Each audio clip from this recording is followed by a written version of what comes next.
अगर आप एक न्यू मैक यूज़र हो और आपको मैक टर्मिनल कमांड्स के बारे में नहीं पता है, तो आपको मैक के टर्मिनल्स के कमांड आने चाहिए, क्योंकि मैक सिस्टम के साथ इंटरेक्ट करने के लिए आपको टर्मिनल्स का नॉलेज होना चाहिए। उस पे अप्लाई करने वाले कमांड्स के बारे में आपको पता होना चाहिए। अगर आपको ये नहीं पता है तो आप बहुत ही डिफ़िकल्टी फेस कर सकते हो जब भी आप मैक सिस्टम के साथ वर्क करोगे। तो ये वीडियो आपके लिए है, जिसमें मैं क्या करूँगा कि आपको सारे मैक के टर्मिनल कमांड्स के बारे में बताऊँगा। बेसिक से लेकर एडवांस लेवल तक सारे कमांड्स को हम एक्सप्लोर करेंगे। तो चलिए वीडियो शुरू करते हैं। ऑल राइट, तो सबसे पहले हम क्या करेंगे, कमांड स्पेस टाइप करेंगे तो ये स्पॉटलाइट सर्च ओपन कर देगा। तो यहाँ पे हमें टर्मिनल टाइप करना है, क्योंकि आज हम टर्मिनल का कमांड एक्सप्लोर कर रहे हैं। तो यहाँ पे हमारा टर्मिनल ओपन हो चुका है। अब हमें क्या करना है, ये टेक्स्ट काफ़ी छोटे हैं तो हम इसको जूम कर लेते हैं। कमांड प्लस प्लस आप प्रेस करिएगा तो ये क्या करेगा, आपके टर्मिनल को जूम आउट कर देगा। टेक्स्ट आपको अभी दिखेंगे, ठीक है। तो सबसे पहला कमांड हम यहाँ पे क्लियर यूज़ करेंगे, तो ये क्या करेगा, टर्मिनल को क्लियर कर देगा, ठीक है। सेकेंड कमांड है हमारा ओपन डॉट, तो ये क्या करेगा, फाइंडर ओपन करेगा। तो ये हमारा फाइंडर ओपन हो चुका है। यहाँ पे आप अपने फाइल्स को एक्सप्लोर कर सकते हो, डाउनलोड्स, डॉक्यूमेंट, डेस्कटॉप, रिसेंट, जो भी आपकी फाइल्स है यहाँ से आप देख सकते हो, ठीक है, फाइंडर ओपन करके। नेक्स्ट कमांड, अगर मान लो आपको कोई एप्लीकेशन ओपन करना है तो आप यहाँ पे टाइप करोगे -a। उसके बाद आपको एप्लीकेशन का नेम देना है। जैसे मान लो मुझे सफारी ब्राउज़र ओपन करना है तो मैंने सफारी लिखा। तो यहाँ पे देखो हमारा सफारी ब्राउज़र ओपन हो चुका है। तो इसको कट करते हैं। अगला कमांड, अगर मान लो आपको अपना यूज़र नेम देखना है तो आपको यहाँ पर लिखना है हु एम आई। तो ये क्या करेगा, आपका यूज़र नेम आपको रिटर्न करेगा कि ये यूज़र है आपका, आप इस यूज़र से अभी लॉग्ड इन हो, ठीक है। नेक्स्ट कमांड पे हम चलते हैं। अगर मान लो आपको आज का डेट और टाइम जानना है तो आप यहाँ पे डेट लिखो। डेट कमांड से क्या होगा, current date and time year के साथ ये रिटर्न कर देगा आपको, ठीक है। अगला कमांड, अगर मान लो आपको कैलेंडर देखना है करंट मंथ का, तो आप कैल, यहाँ पे कैल कमांड टाइप करो। तो देखो ये करंट मंथ का कैलेंडर ओपन कर दिया। साथ ही साथ जो आज का डेट है इसने उसे हाईलाइट कर रखा है, ठीक है। तो कैलेंडर होता है कैल कमांड से ओपन। नेक्स्ट कमांड हम ट्राई कर रहे हैं टॉप। टॉप क्या करता है, सिस्टम मॉनिटरिंग के लिए हम इसका इस्तेमाल करते हैं। तो ये हमें बताता है कि कितने प्रोसेसेस हमारे सिस्टम में रनिंग है, उनका स्टेट क्या है, उनकी प्रोसेस आईडी क्या है, कौन सा प्रोसेस कितना % सीपीयू कंज्यूम कर रहा है, ओके। तो आप यहाँ से अनयूज्ड प्रोसेसेस को किल भी कर सकते हो। जैसे यहाँ पे देखो टर्मिनल भी हमारा चल रहा है, ठीक है। तो टर्मिनल की प्रोसेस आईडी यहाँ पे क्या है, 1734। तो अभी मैं इस रनिंग प्रोसेस से बाहर आने के लिए कंट्रोल-C कमांड का यूज़ करूँगा, ठीक है। कंट्रोल-C क्या करता है, हमें एग्ज़िट करवाता है। अगर कोई रनिंग प्रोसेसेस चल रहा है और हम टर्मिनल पे फंसे हुए हैं तो कंट्रोल-C प्रेस करना है आपको एग्ज़िट करने के लिए। तो 1734 हमारा टर्मिनल का प्रोसेस आईडी था जो हमने नोट किया था, वो रनिंग था, ठीक है। तो अगर मान लो मुझे टर्मिनल को किल करना है, बंद करना है, तो किल और प्रोसेस आईडी यहाँ पे देना है। जैसे ही मैं एंटर हिट करूँगा ना, टर्मिनल बंद हो जाएगा। ये देखो टर्मिनल क्लोज हो गया गाइस, ठीक है। वापस ओपन कर लेते हैं हम लोग टर्मिनल को। तो यहाँ पे हम लोग आ चुके हैं। अब हम अगला कमांड जो हमारा ट्राई करेंगे, हिस्ट्री कमांड, ठीक है। तो जैसे ही हमने हिस्ट्री कमांड लिखा, ये क्या करेगा, हिस्ट्री रिटर्न कर देगा कि हमने लास्ट कितने कमांड्स ट्राई किए हैं। लास्ट 15 कमांड्स शायद ये रिटर्न कर रहा है, यहाँ पे आप काउंट कर लेना। तो ये आपके लास्ट के कुछ कमांड्स रिटर्न करता है हिस्ट्री, ठीक है। तो अभी हम रीसेट कमांड ट्राई कर रहे हैं। रीसेट क्या करता है, हमारे टर्मिनल को क्लियर भी करेगा और रीसेट भी करेगा। ये देखो एक नया सेशन ऑन कर दिया इसने, मतलब एक नया टर्मिनल ही ओपन कर दिया इसने हमारे लिए। अब हम क्या करते हैं, नेक्स्ट कमांड ट्राई करते हैं, पिंग कमांड। पिंग कमांड क्या करता है, कनेक्टिविटी टेस्ट करने के लिए हम लोग इसका इस्तेमाल करते हैं। जैसे यहाँ पे अगर मैं लिखूँ पिंग google.com और मैंने एंटर हिट किया तो यहाँ पे रिस्पॉन्स आ रहा, कैन नॉट रिजॉल्व google.com। क्यों, क्योंकि हमारा इंटरनेट कनेक्ट नहीं है। इंटरनेट कनेक्टिविटी टेस्ट करने के लिए ही पिंग कमांड का यूज़ होता है। अगर इंटरनेट कनेक्ट होता है हमारे सिस्टम में, अगर मैं यहाँ से वाईफाई ऑन करूँ और मैं अपना इंटरनेट कनेक्ट कर लूँ, ठीक है। तो देखो अभी इंटरनेट कनेक्ट है हमारा। अब सेम कमांड अगर मैं ट्राई करूँगा ना, ये रिस्पॉन्स आएगा, देखिएगा ये देखो रिस्पॉन्स आ रहा है। तो पिंग कमांड क्या किया, गूगल सर्वर पे इसने पैकेट सेंड किया और वहाँ से अगर रिस्पॉन्स आ रहा है, इसका मतलब आपका सिस्टम इंटरनेट से कनेक्टेड है। अब इस प्रोसेस को बंद करने के लिए कंट्रोल-C प्रेस करो। तो देखो यहाँ पे बता रहा 14 पैकेट्स ट्रांसमिटेड, 14 पैकेट्स रिसीव्ड, ठीक है, मतलब इंटरनेट कनेक्टेड है, ओके। अब नेक्स्ट कमांड हम लोग यूज़ करते हैं। अगर मान लो आपको कोई यूआरएल ओपन करना है तो आप ओपन लिखो, ओपन के साथ आपको कंप्लीट यूआरएल देना है, ठीक है।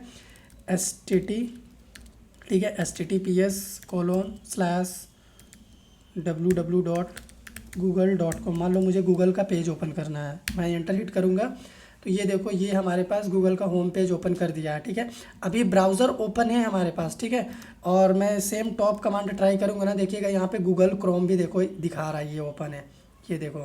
ठीक है, ये रहा। ठीक है, तो जितना भी रनिंग टास्क है आपके सिस्टम में, प्रोसेसेस है, ये उसे दिखाएगा। तो अगर गूगल क्रोम को मुझे बंद करना है तो उसकी आईडी अगर मैं यहाँ पे नोट कर लूँ ना, ये प्रोसेस रनिंग है काफ़ी स्पीड में, तो इसका 1858 प्रोसेस आईडी है गूगल क्रोम का। तो यहाँ पे अगर मैं किल 1858 करूँ तो देखो इसने ब्राउज़र बंद कर दिया। ठीक है, अब चलते हैं नेक्स्ट कमांड पे। तो सबसे पहले इसको क्लियर कर लेते हैं, टर्मिनल को इसने क्लियर कर दिया। ओके, अब मान लो मैंने यहाँ पे कोई कमांड ट्राई किया हुआ है, तो अगर देखो आप अप की डाउन की प्रेस करोगे ना तो प्रीवियस कमांड या फिर नेक्स्ट कमांड जो भी है वो आपको दिखेगा। ठीक है, तो मान लो ये कमांड है, अगर मान लो मुझे इसकी स्टार्टिंग में जाना है, तो अगर आप इस प्रोसेस को यूज़ करते हो तो बहुत ही ख़राब प्रोसेस है, टाइम टेकिंग है। तो आप क्या करो, यहाँ पे कंट्रोल ए यूज़ करो। कंट्रोल ए से आप एकदम स्टार्टिंग में पहुँच जाओगे, कंट्रोल ई से आप वापस से एंडिंग में पहुँच जाओगे। और अगर आपको वर्ड बाय वर्ड एक्सप्लोर करना है तो आपको क्या प्रेस करना है, ऑप्शन और एरो की। तो ऑप्शन और एरो की प्रेस करो कीबोर्ड में, तो ये वर्ड बाय वर्ड आपको ट्रैवल करेगा। ठीक है, तो ये हो गए हमारे कुछ कमांड्स। अगर आपको ये पूरी की पूरी लाइन ही डिलीट कर रही है, पूरा कमांड ही डिलीट करना है, आपने गलत टाइप कर दिया, तो आपको कंट्रोल यू प्रेस करना है। कंट्रोल यू प्रेस करोगे ना, ये डिलीट कर देगा। ओके, और हिस्ट्री से अभी आप देख सकते हो कि आपने लास्ट में क्या कमांड ट्राई किए थे। तो ये फिर देखो, ये लास्ट के कुछ कमांड जो अभी हमने आपके सामने ट्राई किए हैं, ये उतने ही कमांड्स दिखा रहा है। ठीक है, तो ये थे हमारे बेसिक्स कमांड। अब नेक्स्ट पोर्शन पे हम लोग देखेंगे फाइल और फोल्डर से रिलेटेड कमांड्स। ऑल राइट, तो यहाँ पे सबसे पहला कमांड हम ट्राई करेंगे PWD। ये क्या करता है, हमें करंट वर्किंग पाथ रिटर्न करता है। ठीक है, यानी प्रेजेंट वर्किंग डायरेक्टरी ये देता है हमें। ओके, अब सेकंड कमांड रहेगा हमारा LS। तो LS क्या करता है, हमें पर्टिकुलर पाथ में कितने फाइल्स और फोल्डर अवेलेबल है उन सभी का लिस्ट शो करता है। तो ये देखो हमारे इस पाथ पे जब हमने LS किया तो ये सारे फाइल्स एंड फोल्डर्स हमें रिटर्न करके यहाँ पे दे दिया। ओके, अब यहाँ पे क्या करते हैं, हम डायरेक्टरी चेंज करते हैं। तो CD कमांड यूज़ करते हैं। CD मतलब चेंज डायरेक्टरी। अब मान लो मुझे डेस्कटॉप पे जाना है तो मैंने डेस्कटॉप लिखा, तो अभी मैं यहाँ पे डेस्कटॉप लोकेशन पे है। ठीक है, अगर मैं PWD करूँ यहाँ पे तो देखो पाथ हमारा डेस्कटॉप बता रहा, और यहाँ पे अगर मैं LS प्रेस करूँ तो अभी डेस्कटॉप पर कोई भी फाइल और फोल्डर अवेलेबल नहीं है। आप देख सकते हो एम्प्टी है, इसीलिए ये अभी एम्प्टी रिटर्न कर रहा। ठीक है, तो स्टार्ट करते हैं, फोल्डर बनाते हैं। MKDIR कमांड यूज़ करते हैं हम लोग डायरेक्टरी क्रिएट करने के लिए।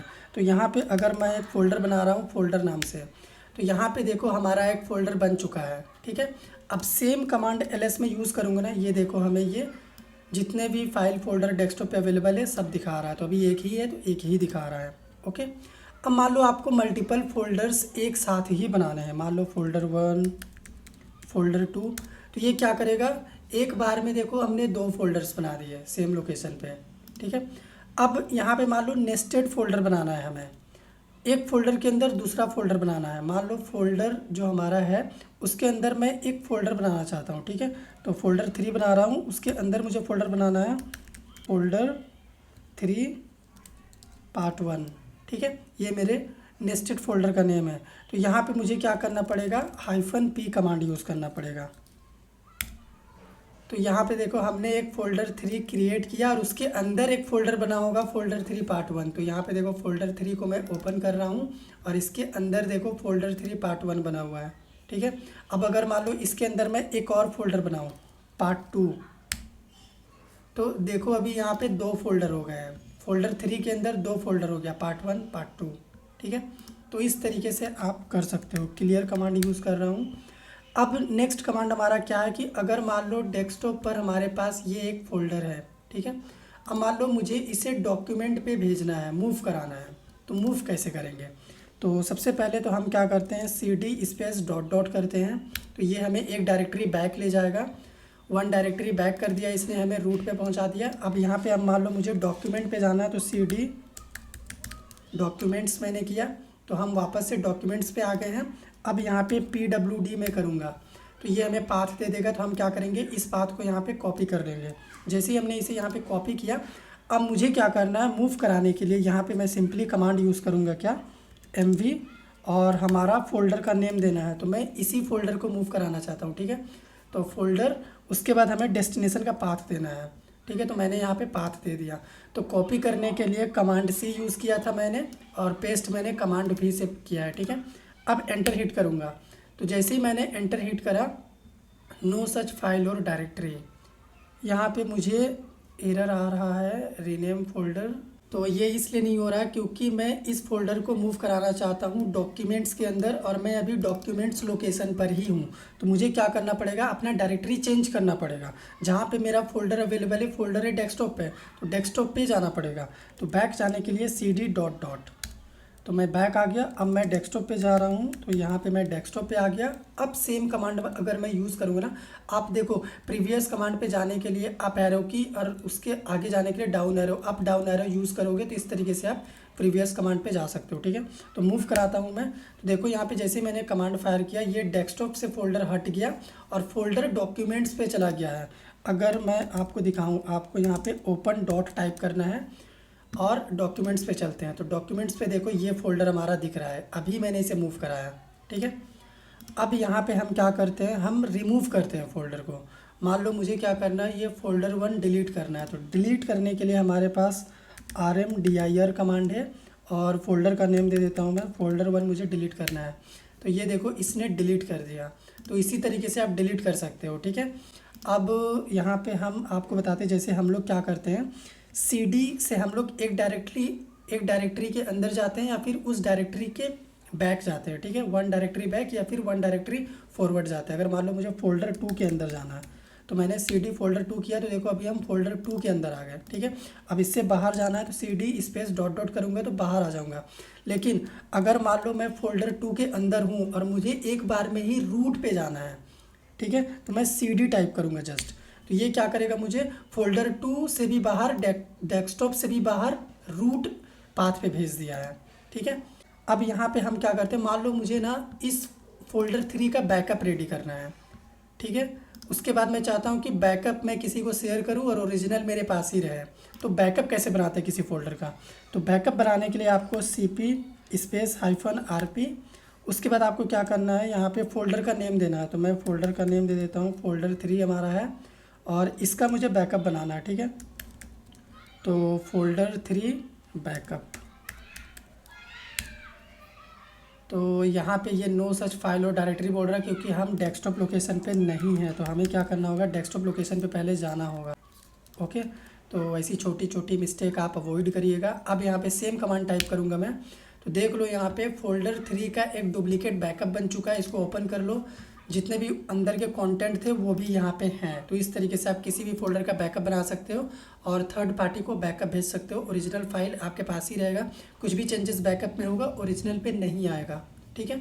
अब हम आपको बताएंगे कि मान लो हमारे पास किसी और पाथ पे कोई फोल्डर है और हमें उसका बैकअप किसी दूसरे पाथ पे बनाना है। जैसे यहाँ पे अगर मैं ओपन डॉट कमांड टाइप करूँ, ठीक है, तो डॉक्यूमेंट्स पे देखो एक जावा नाम का फोल्डर है मेरे पास। मुझे इस जावा फोल्डर का बैकअप डेस्कटॉप पे बनाना है, डिफरेंट पाथ पे। तो कैसे करेंगे हम, तो सबसे पहले तो टर्मिनल को मैं क्लियर करता हूँ। हमें क्या करना होगा, CD डॉट डॉट से बैक जाना होगा और डॉक्यूमेंट्स पे जाना होगा जहाँ पे हमारा फोल्डर है। तो डॉक्यूमेंट्स पे आ गए, उसके बाद जावा फोल्डर के अंदर मुझे जाना है। देखो अगर मान लो आप कोई कमांड टाइप कर रहे हो, बड़ा कमांड है, जैसे मुझे जावा लिखना है तो मैं JA लिखा और मैं टैब टाइप करूँगा ना, ये कंप्लीट कर देगा उस स्पेलिंग को, ठीक है। तो यहाँ पे तो नहीं कर रहा है क्योंकि LS करके देख लेता हूँ मैं यहाँ पे जावा नाम का है कि नहीं, ओके। तो यहाँ पे क्या करूँगा, CD, ये देखो आपको सेम कैप्स में है ना, तो यहाँ पे अगर आप एक वर्ड टाइप करोगे, जस्ट 1 वर्ड आपको टाइप करना, जैसे मान लो 1 वर्ड आपने टाइप किया, टैब बटन प्रेस कर दो, ये पूरा कर देगा। तो यहाँ पे हम जावा फोल्डर के अंदर आ चुके हैं। अब PWD करेंगे, यहाँ पे हम क्या करेंगे, इसका पाथ कॉपी कर लेंगे। तो कमांड C से पाथ कॉपी करेंगे, राइट क्लिक करके भी आप कॉपी कर सकते हो इस तरीके से, ठीक है। पाथ हमने कॉपी कर लिया। अब जहाँ पे हमें बैकअप बनाना है हमें वहाँ जाना है। तो CD करूँगा मैं, सीधा रूट पे जाऊँगा और उसके बाद मैं डेस्कटॉप पे जाऊँगा क्योंकि मुझे डेस्कटॉप पे बैकअप बनाना है। अब यहाँ पे क्या करेंगे, CP स्पेस -RP और पाथ नेम देना है, और इसी करंट लोकेशन पे मुझे बैकअप चाहिए तो डॉट कर दूंगा। डॉट मतलब ये इस डेस्कटॉप को रेफ़र करेगा डॉट, ठीक है। तो यहाँ पे एंटर हिट करूँगा मैं, तो देखो ये हमारे जावा फोल्डर का बैकअप बना दिया। सबसे अच्छी बात क्या है कि यहाँ पे डॉक्यूमेंट्स पे हमारा ओरिजिनल जावा फोल्डर है और डेस्कटॉप पे हमारा इसका बैकअप कॉपी बन गया है। तो अब मैं इसको कुछ भी करूँगा, इसके साथ कुछ भी करूँगा ना, ओरिजिनल में कुछ भी इफेक्ट नहीं पड़ेगा। तो ये एडवांटेज होता है किसी भी फोल्डर का बैकअप लेने से या बैकअप बनाने से, ठीक है। तो ये थे हमारे फोल्डर से रिलेटेड कमांड्स। अब नेक्स्ट सेशन में हम आपको बताएंगे फाइल से रिलेटेड कमांड्स, जिसमें हम लोग फाइल से डील कर रहे होंगे। तो अब हम फाइल से डील करेंगे, ठीक है। तो सबसे पहले अगर मैं प्रेजेंट वर्किंग डायरेक्टरी आपको दिखाऊं तो डेस्कटॉप पे है। तो हम एक काम करते हैं, डेस्कटॉप के अंदर जो फोल्डर बना हुआ है फोल्डर 2 उसके अंदर चले जाते हैं, ठीक है। अगर PWD करके दिखाऊं तो फोल्डर 2 के अंदर अभी हमें LS करके दिखाऊं तो इस फोल्डर के अंदर कोई भी कंटेंट नहीं है अभी, ठीक। अब हम क्या करेंगे, एक फ़ाइल क्रिएट करेंगे। फ़ाइल क्रिएट करने के लिए कमांड जो होता है ना वो टच होता है। आप टच टाइप करो, देन आप फाइल का नेम दो, डॉट दो, उसके बाद उस फाइल का एक्सटेंशन दो। जैसे आप इंटर हिट करोगे ना, एक फ़ाइल क्रिएट हो चुका है फोल्डर 2 डायरेक्टरी के अंदर। अगर आपको यहीं पे देखना है टर्मिनल में तो LS करके आप देख सकते हो, फाइल .txt दिख रहा, ठीक है। लेकिन अगर आपको उस फोल्डर में मैनुअल जाके देखना है तो आप क्या करना है, फोल्डर को डबल क्लिक करोगे तो यहाँ पे आप देख सकते हो फाइल क्रिएटेड, ठीक। अब मान लो रिक्वायरमेंट आ गया कि एक साथ मल्टीपल फाइल क्रिएट करो, तो उसके लिए आपको क्या करना है, कुछ नहीं करना है, फाइल 1 देना है उसी सीक्वेंस में जैसे पहले क्रिएट किए थे, ठीक है। स्पेस देना है, देन सेकंड फाइल का नेम देना है, और भी आप फाइल दे सकते हो, आपकी मर्ज़ी, आप कितनी भी क्रिएट कर लो, ठीक है। मैं यहाँ पे 2 करके दिखा रहा हूँ ताकि आपको समझ आए।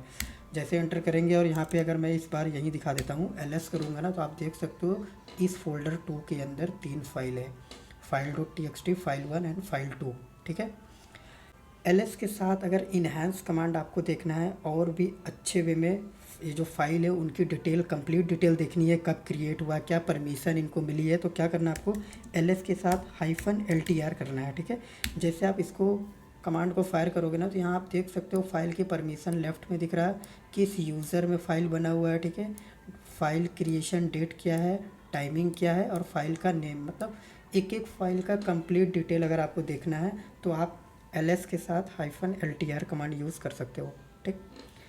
अब मान लो मुझे एक सिंगल फाइल की डिटेल्स देखनी है, ठीक है, मल्टीपल नहीं देखना है, तो मुझे क्या करना है, LS-L एंड देन फाइल का नेम। सपोज़ मुझे फाइल .txt का सिर्फ डिटेल देखना है कि इस फाइल का परमिशन क्या है, कब क्रिएट हुआ था। जैसे मैं एंटर करूँगा ना, आप देख सकते हो सिंगल फाइल, सिर्फ फाइल .txt का आउटपुट यहाँ पे आप देख सकते हो, ठीक है।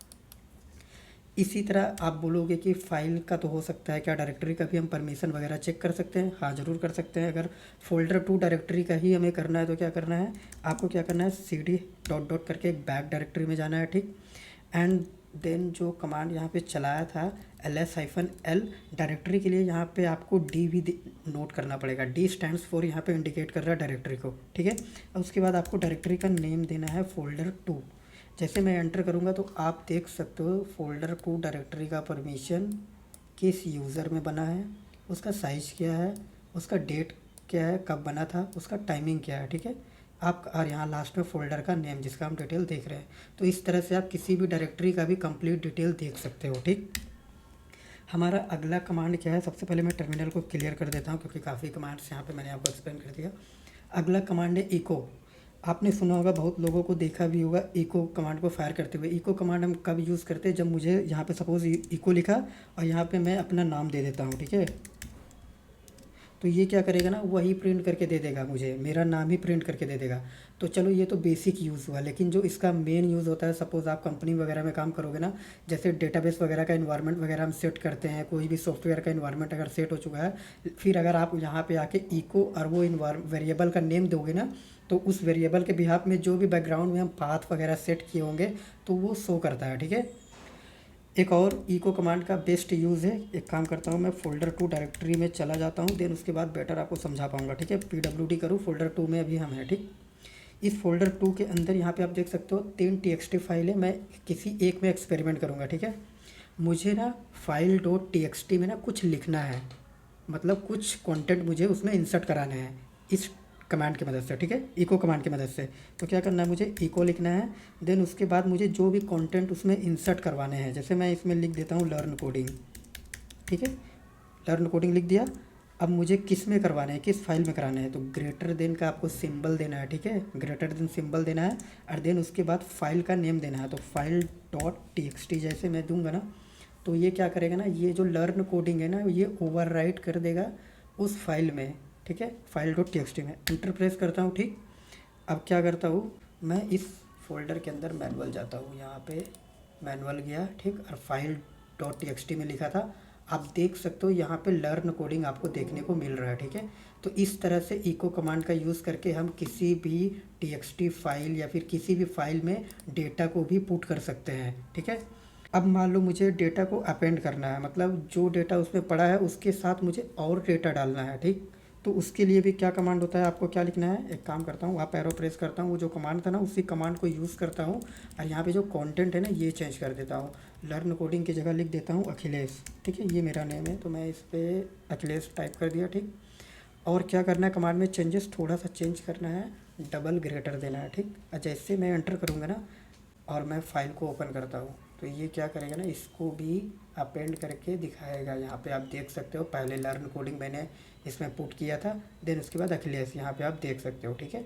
तो ये होता है इको कमांड का यूज़, इसका भी आप बढ़िया से यूज़ कर सकते हो, ठीक। सबसे पहले टर्मिनल क्लियर कर देता हूँ, क्लियर कमांड से क्लियर कर दिया, ठीक है। अब हम क्या करेंगे ना, फाइल से और भी बहुत सारे काम कर सकते हैं।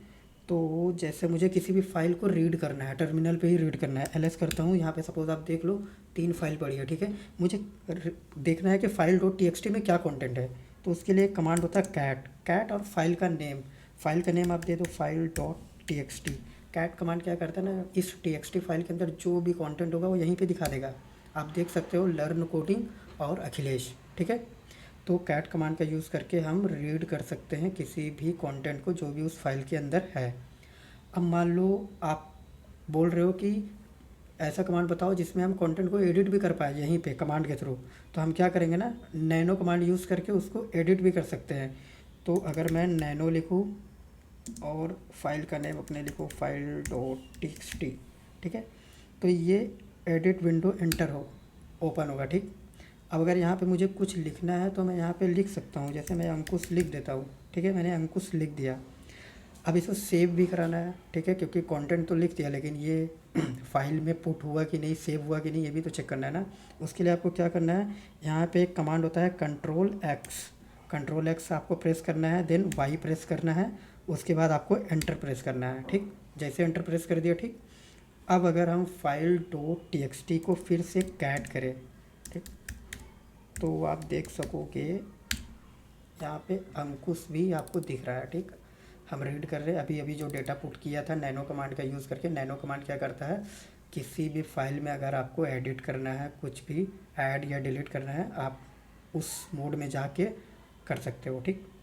एक और कमांड होता है एडिट के लिए ही होता है, ठीक है, ये नैनो था, एक और बता देता हूँ, वी होता है, ठीक। वी करो, V stand for view, file को व्यू मोड में ओपन करो, ठीक, फाइल डॉट टी। जैसे मैं करूँगा ना, इसका एक अलग मोड ओपन होगा, जिस तरह से नैनो का एक मोड ओपन हुआ था ना, इसका भी एक अलग मोड ओपन होगा, ठीक। आप देख सकते हो ये व्यू मोड में ओपन है। अभी हम इसमें कुछ लिख नहीं सकते, अगर मैं कुछ टाइप भी करूँगा ना कुछ लिखाएगा नहीं, क्योंकि यहाँ पे नीचे आप देख सकते हो can't find file learn coding in path, इस तरह का कुछ दिखाएगा, ठीक। लेकिन अगर आपको इसमें कंटेंट इंसर्ट करना है तो आपको प्रेस करना है कीबोर्ड में आई। जैसे ही आप आई प्रेस कर दोगे यहाँ पे इंसर्ट मोड में ये ओपन हो गया, ठीक। अब हम इसको व्यू भी कर रहे हैं और इसके अंदर हम कुछ लिख भी सकते हैं, जैसे मेरा मन कर रहा है 1 2 3 4 5, ठीक, लिख दिया। अब इसको सेव करना है, सेव करने का भी एक तरीका, आपको एस्केप की प्रेस करना है, एस्केप प्रेस कर दिया, उसके बाद क्या करना है, कोलोन करना है और WQ, ठीक है। W से सेव होता है, Q से क्वाइट यानी बाहर निकल जाओ, उसके बाद एक्सप्लेमेंट्री मार्क। तो आप देख सकोगे फाइल डॉट टी अगर हम यहाँ पे फिर से कैट करें ना तो 1 2 3 4 5 भी आपको दिखेगा जो अभी डेटा इंसर्ट किया है। तो इस तरह से आप फाइल में नैनो कमांड के हेल्प से भी एडिट कर सकते हो, वी से भी एडिट कर सकते हो। दोनों में डिफरेंस ये है कि दोनों का अलग अलग तरह का इन्वायरमेंट ओपन होता है, ठीक है। तो चलो हम अपने नेक्स्ट कमांड की ओर मूव करते हैं। ऑलराइट, तो अब हम अपना अगला कमांड देखते हैं कि जैसे हम देखें फोल्डर 2 के अंदर 3 टी फाइल है, ठीक। अब मैं चाहता हूँ कि फाइल 1 डॉट टी को मैं डिलीट करना चाहता हूँ, तो उसके लिए क्या कमांड होगा, आपको लिखना है RM. RM stands for remove. Remove करो किसको? file1.txt को।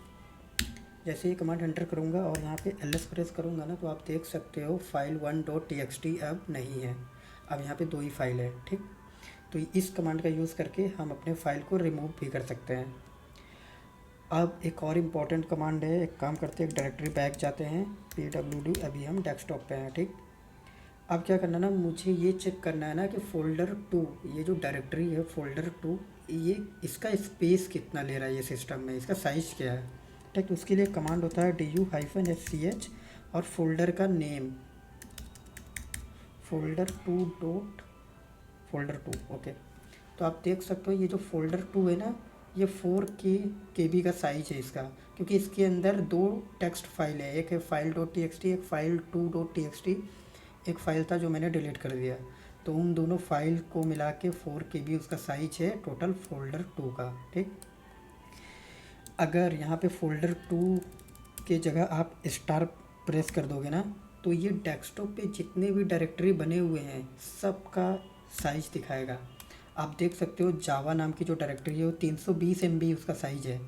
फिर फोल्डर 2 4KB है।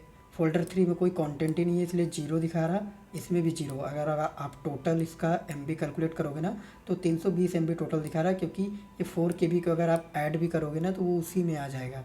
ठीक है, तो टोटल आप इस तरह से du-sch और स्टार प्रेस करोगे ना, तो उस प्रेजेंट डायरेक्टरी में जितने भी सब डायरेक्टरीज हैं, मतलब उसके अंदर जितने भी फोल्डर्स हैं, उन सब का साइज ही दिखाएगा। ठीक, एक और बढ़िया सा कमांड है, एक काम करते हैं, सबसे पहले cd करके ना हम रूट पे चले जाते हैं। अभी हम pwd करें ना, तो हम आपको दिखाएं रूट पे हैं यूज़र्स, और यूज़र्स अखिल के अंदर अभी हम रूट पे हैं। ठीक, अब यहाँ पे मैं क्लियर करता हूँ, देन उसके बाद वो कमांड आपको एक्सप्लेन करूँगा। एक होता है ना, जैसे हम विंडो में क्या करते हैं, अगर मुझे डिस्क का स्पेस चेक करना होता है तो हम जाते हैं वहाँ पे विंडो सी में, लोकल डिस्क CD जो भी बने होते हैं हमको ग्राफिकली वहाँ पे दिख जाता है। लेकिन क्या मैक में इस तरह से है? नहीं। मैक में हम क्या करेंगे, मैक में कमांड के थ्रू हम चेक कर सकते हैं ना कि यहाँ पे कौन सा डिस्क कितना स्पेस ले रहा है, और उसको यहाँ पे हम बोलते हैं माउंट पॉइंट। ठीक है, अगर हम यहाँ पे df-h कमांड प्रेस करेंगे ना, तो आप देख सकते हो इतने माउंट पॉइंट है यहाँ पे, ये देखो माउंटेड ऑल, और ये जो भी है ना ये माउंट पॉइंट होते हैं। ठीक है, तो हर एक माउंट पॉइंट का आप इन्फॉर्मेशन देख सकते हो कि डेव नाम का जो माउंट पॉइंट है वो फुल हो चुका है, बाकी सब 000% है, मतलब सब में स्पेस है। फिर यहाँ पे आप देख सकते हो उनका नाम, फाइल सिस्टम का नेम, इस तरह से, जो कि विंडोज़ में आप माउस के थ्रू ग्राफिकली जाके चेक कर सकते हो, लेकिन यहाँ पे इस तरह से हम देखते हैं। ठीक है, तो इस तरह से हम अपने सिस्टम का स्पेस भी चेक कर सकते हैं। वो एट द एंड एक दो और कमांड है वो जो मैं आपको बता देता हूँ। एक कमांड है नेटवर्किंग को लेके है, अगर आपको किसी भी URL से डेटा फेच करके लाना है, यानी देखना है, तो आप वो कमांड फायर कर सकते हो। कमांड का नेम है curl curl, आपको टाइप करना है। देन उसके बाद आपको क्या करना है, प्रॉपर URL यहाँ पे आपको मेंशन करना है, जैसे https ठीक है www.google.com। ठीक, एंटर प्रेस करेंगे, आप देख सकते हो ना ये डेटा फेच करके लेके आया है। अगर इसको मैं बड़ा करूँ टर्मिनल को, तो तुम लोग को ज़्यादा अच्छे से समझ में आएगा। ये HTML वगैरह सब कुछ लेके आया है, ये आप देख सकते हो पूरा HTML ही लेके आ चुका है, इतना बड़ा डेटा है। तो इस तरह से आप किसी भी URL से डेटा भी फेच कर सकते हो। एट द एंड जो हमारा कमांड हो गया वो बच गया है एग्जिट कमांड, यानी इस टर्मिनल से बाहर कैसे निकले।